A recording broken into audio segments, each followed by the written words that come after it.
Teenage girl enjoying a night out with friends has her life cut short. 15-year-old Kayla Rincon Miller got shot in the middle of a neighborhood. One of the girls told detectives that a car pulled up and blinded them with their lights, and then suspects jumped out of the car and attempted to rob them. One of the individuals began to shoot, and Miss Rincon Miller was struck in the chest.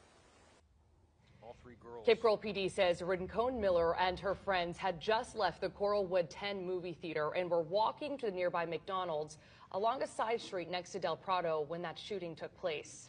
Right now on Wink News at 4, we're bringing you live team coverage with Wink News anchors Russ McCaskey and Annette Montgomery on the search for the shooter. And the devastating impact on the community as well. Thanks for joining us here on Wink News at 4. I'm Nicole Gabin for Russ McCaskey. I'm Amanda Hall. Let's start our team coverage with Russ. Russ, do police have an idea of how many people were in the car when they stopped Rincon Miller and her friends? They haven't said how many people, but they know it was more than one. There was definitely a group of people who got out of that car.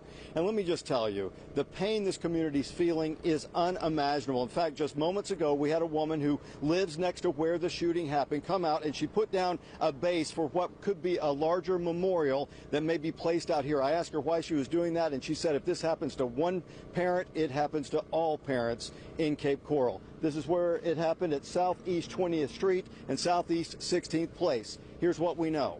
3 teenagers went to the movies, the Coralwood 10. At right about 10 o'clock, the movie theater let out. The girls were going to walk to the McDonald's, which is about a half-mile up the road. They felt safe enough doing that. They were walking as a group, doing everything that you should, strengthen numbers. They weren't alone. They get less than 2 minutes away from the McDonald's, and that's when police say a car pulled up, blinded them with their bright lights. A group of people get out. An attempted robbery then follows, and then during that, something went wrong. One of the girls is shot and killed on the streets of Cape Coral. We talked to the police department. Police department says this is an all-hands-on-deck situation when it comes to trying to get this solved. We are actively seeking any information on the shooting, ring camera, commercial surveillance from surrounding businesses, or any bystanders or witnesses that may have been present and fled.